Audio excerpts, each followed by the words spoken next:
Hello, everyone. Welcome to iCast. Today we have a very special guest, Rosalie Verrier, one of our beloved iPrep students. And as usual, you're joined by your two co-hosts, myself, Mateo Acero, and Adelais Ramo.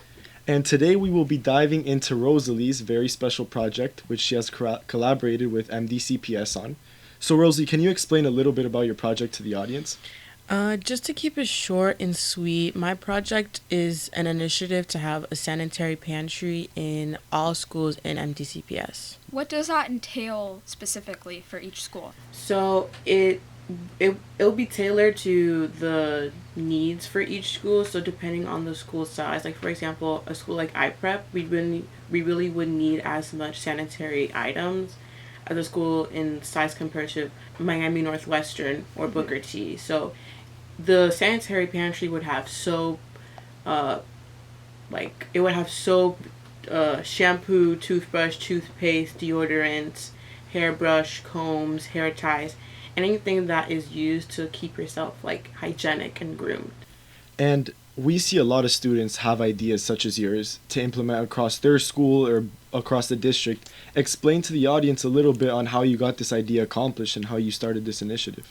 So to have these kinds of district-wide initiatives, you would need a school board member to introduce or propose a school board item. So think of items as bills, like when you would go to your state representative to propose a bill, only a state representative can propose and create a bill. So during the summer, I had the pleasure of interning for school board member Dr. Dorothy Bendross-Mindingall, and with the help of her admin assistants, I was able to research, draft, and propose a school board item, and they format it into its final format, and they submit it to the general council to see if it's legally sufficient, if it meets Florida statutes, and etc. And then it was added to the September school board posted agenda. Wow. So it's similar to passing a bill in Congress, right? Yeah, essentially, yes. Yeah, and explain a little more of that government process. Explain if there's any more levels involved. Explain how you and the lessons you learned throughout the whole process. So even after a school board item is passed, it will typically go back to the superintendent's office, and they'll do any staff follow-ups. They'll do any additional research, and just to tie any loose ends for the school board item, and then it'll just kick off. So for my item specifically, there's probably going to be a staff follow-up in December to check to see that if this initiative is feasible across MDCPS. And obviously it requires a lot of money to do something like this. And how are you projecting? What do you think is going to make this possible, or what do you hope is going to make this possible monetarily? In the actual school board item itself, there's a specific section in the recommend part. When you have a school board item, you're supposed to put a section on what you want MDCPS to do with this item. So I put in the recommend that we're going to be partnering up with local communities or organizations like any nonprofits, the United Way, and any local communities that helps us as a district with things that have to do with local fundraising, grants, and stuff like that. Well, yeah, and we've seen you throughout this whole initiative, when you first had your idea until now, a point where you've made it possible.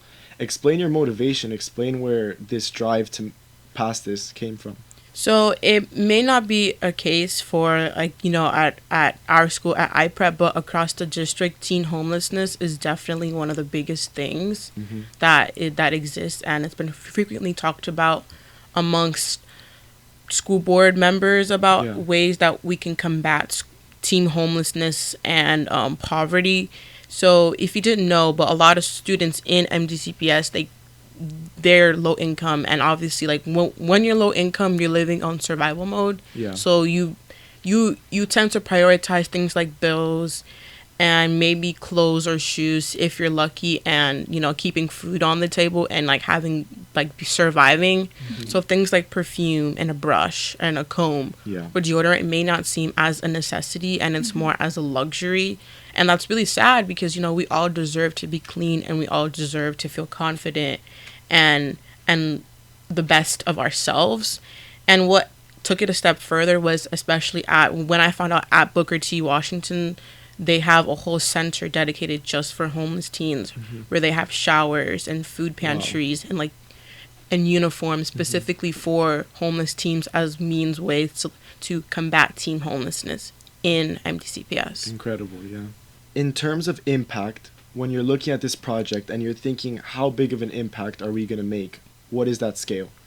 I'd say this will make a really big impact because my goal is to have every student in MDCPS be confident and be the best of themselves. So if that means that they need extra deodorant or extra shampoo or toothbrush and toothpaste, then they deserve that. And it's MDCPS's goal to prioritize student education. So how can you expect a student to learn if they feel insecure about their body or about their body odor, and if they feel insecure because they can't come to school because they haven't brushed their teeth in months?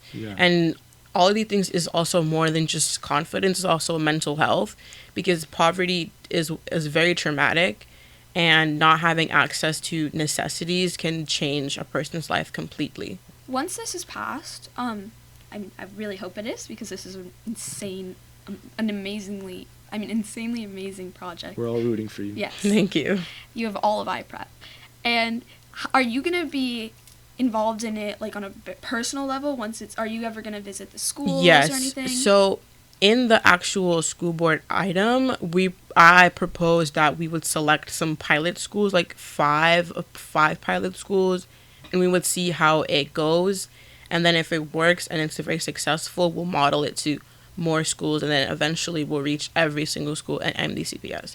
And I plan for this project to continue even if I'm not here. Let's say I'm in Italy and there's still students in MDCPS getting sanitary pantry items. So this is bigger than me. This is something that I want to see continuing to happen in 5 years, 10 years, maybe in the entirety of MDCPS.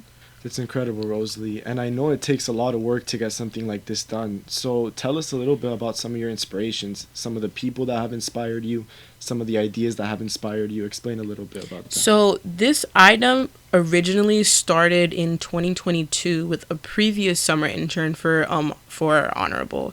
But this specific student, she wanted to do it with specifically menstrual products. Okay. But sadly, it didn't really meet legal sufficiencies because of a lot of other issues and liabilities that were not, thought of before she tried to submit this item. So when I read her initial item, I was really inspired. And I told Tony, Honorable's admin assistant, I'm like, this is really inspiring. I want to do this too, but I want to broaden this and help all different kinds of students, not just, people who have female anatomy. Yeah. And those were one of the main things. And her admin assistants really had my back.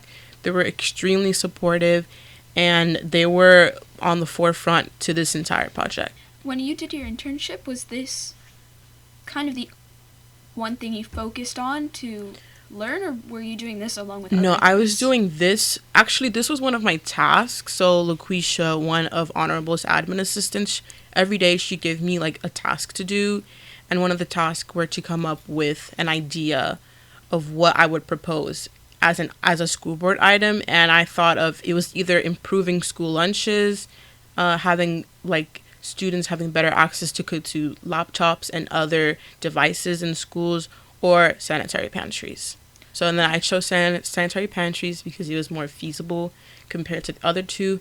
And also with the lunches, school board member Luisa Santos was already doing that.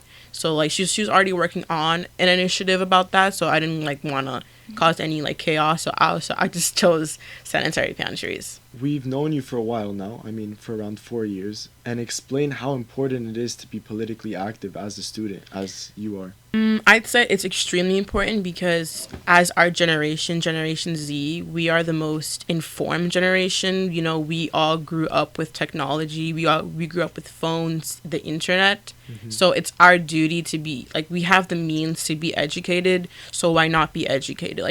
If you have a phone and you have internet, you have every possible opportunity to be politically informed and to better help your community. Don't ever think one action is too small. Every little step Like, I want to quote from Miss Mueller's shirt that she had on today, where we all may be one drop, but individually, but together, we are an ocean. So imagine if every single teen, if every single person was politically informed, if every single person was involved, how different would our world be? Incredible. And obviously, I mean, we can already hear how amazing you are through this, but for everybody who doesn't know you personally, you are like the most go-getting, determined person. Once you have an idea and it's done, and like it's perfect, and that is so incredible to see. And it's incredible to see how you've developed over the last 4 years, and I just love it. I mean, this is so cool. And I think you fit the motto of iPrep, not a motto, but the environment of iPrep pretty well. The way you're always active, the way you're always involved in projects, in clubs, in class. So explain to the audience how you can connect iPrep's environment back to this sort of personality you have. I'd say iPrep is really perfect because it's really personalized. Your education is really personalized, and you get to know your teachers on a personal level, and you get to connect with others really easily. We know that iPrep is a PK through 12, so I wasn't here in the developmental years. I went to a different elementary and middle school, but right off the bat during orientation, I was immediately welcomed, and I felt at home in less than a month. So for someone like me who's really outgoing, and it's easy for me to fit in places, a place like iPrep further like strengthened my disposition. Like it really gave me more energy and more fire to continue to do what I love and help others. It's amazing. I think you've also put in a lot of that too. I mean, you know everybody. You walk the halls and you say hi to every single person. That sometimes I'm like, I don't even know who that is. And that I've seen how you have kind of brought people together, and you've like brought me. I feel like I've met or I've interacted with more people because of you, and I love that. And you're putting a smile on everyone's face when you walk in those halls, from 6th graders to 12th graders. When I tell you, I know almost all the middle schoolers. There are some kids I don't even know, and they just say hi to me. I'm just like, oh, like, I should tell you today when I went to the restroom to fix my mascara, there were these 2 girls that they just said hi to me, and we just had a whole conversation about my Stony Angels on my phone case, just like that. And then when they were leaving, I heard them say, they're like, wow, she's so nice. I was like, oh, thank you.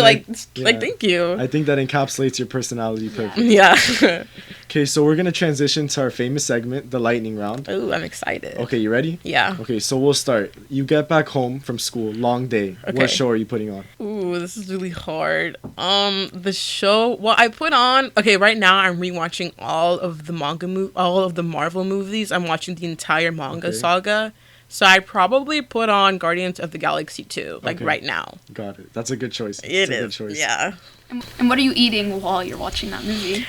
I don't like eating when I'm watching movies because I don't focus on the movie and I'm focused on finishing my food. So I wouldn't eat. I would just watch the movie. Okay, and a burning question that I'm sure our iPrep viewers would want to know. Okay. What is your favorite meme?